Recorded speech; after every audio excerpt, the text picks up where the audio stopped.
KiraFox sits in the worn leather chair outside Principal Green's office, her hands clasped tightly in her lap. The wall clock ticks loudly, 2:47 p.m.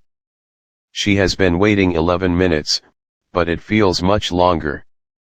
Every time the secretary's phone rings, Kira startles. The door opens. Mrs. Fox. Principal Raymond Green's voice is calm and measured. Kira stands quickly, smooths her skirt, and follows him inside.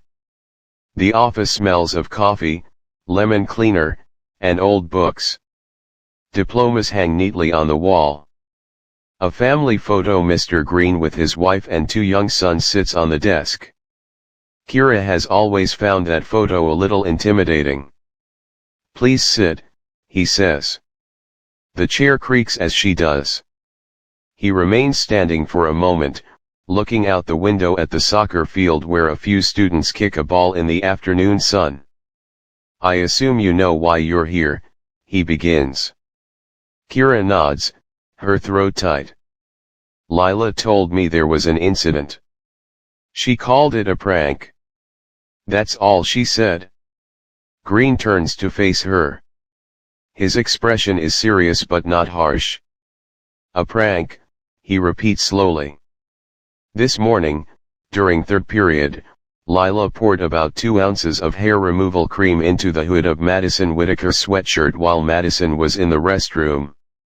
When Madison put it back on, the cream got into her hair. By lunchtime, a large section of her hair had been badly damaged. The nurse had to cut away most of it. Madison is at the dermatologist now.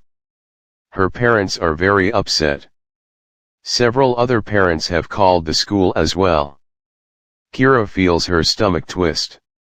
She didn't mean to hurt anyone that badly. She brought the bottle to school in her backpack, Green says quietly. She chose a specific student. That moves this beyond a simple prank. Kira's fingers tighten around each other. Lila is only 12. She's been struggling. The divorce, moving twice, starting at a new school. "I understand there have been challenges at home," he says. "We've discussed this before. The vape incident in October. The marker on the gym lockers in December. The fire alarm incident in January. Each time we tried to be understanding because of the circumstances. But this is more serious." He places a thin folder on the desk. Kira doesn't open it. She doesn't want to see the reports or pictures. "What happens now?" she asks, voice small. "District policy states that using a chemical substance to harm another student is grounds for expulsion, pending a hearing. The superintendent has been informed. The Whitakers are asking for strong consequences, and several families have said they may remove their children if Lila stays." Kira's breath catches. Expulsion at 12. It has happened before in cases like this. 2 years ago a student used bleach in a similar way. That student was expelled and entered a special program. Kira grips the chair arms. "Please, don't do this. She'll lose everything we've worked for. She finally has friends here. If she's sent to the alternative school." Her voice trails off. Green sighs and sits down, elbows on the desk. "I don't want to expel her, Mrs. Fox. I've seen how bright and creative Lila can be. But her choices are affecting other students now, and we can't ignore that." Tears prick Kira's eyes, but she blinks them back. "What if I speak to the Whitakers? I'll pay for any doctor visits, hair restoration, whatever they need. I'll make it right."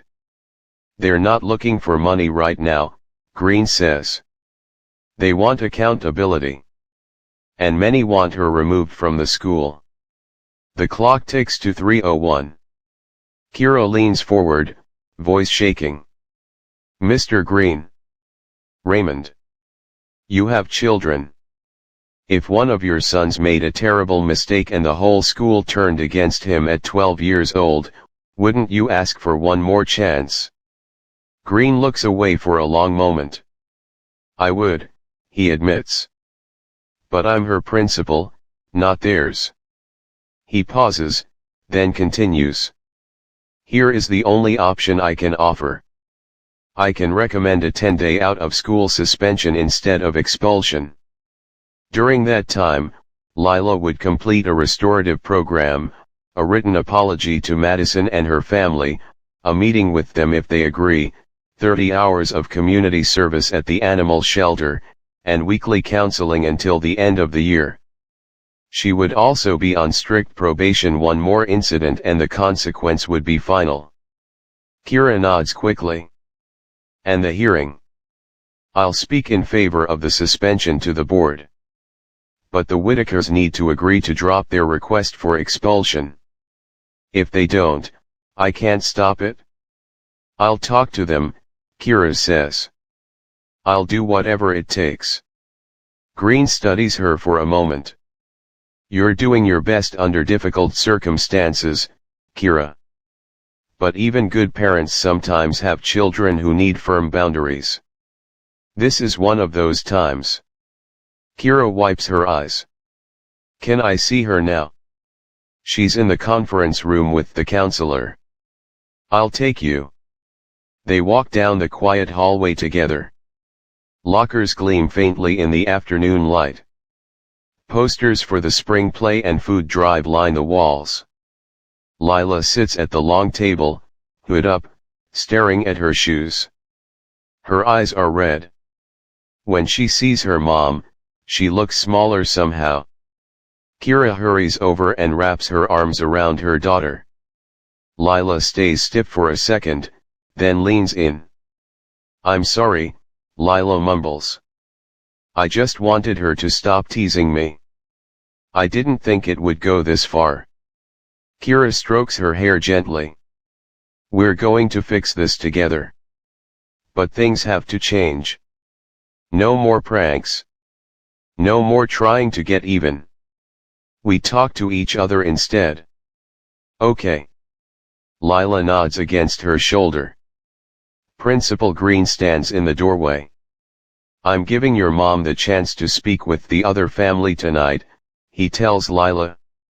If they agree to the mediation and drop the expulsion request, you'll be suspended for 10 days instead of leaving the school. But this is your final warning, Lila. Do you understand?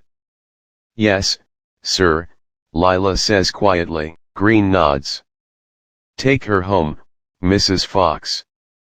I'll send the paperwork and contact information by email. Try to reach the Whitakers before 6 if possible. Kira stands, arm around Lila's shoulders. Thank you, she says. Don't thank me yet, he replies. There's still a lot to do. They walk out into the bright afternoon. Kira's car waits in the visitor spot. Lila climbs in silently. Kira starts the engine but doesn't drive yet. Lila, she says softly.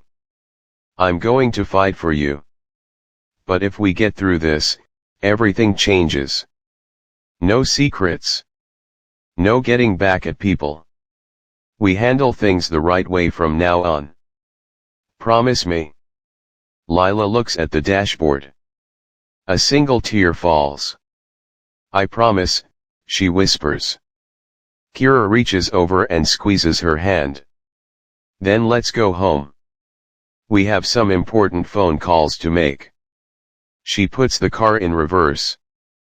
They pull slowly out of the lot, past the soccer field, past the flagpole with its faded Kindness Week banner fluttering in the breeze. Neither speaks again until they reach the main road. But Kira keeps holding her daughter's hand the whole way home.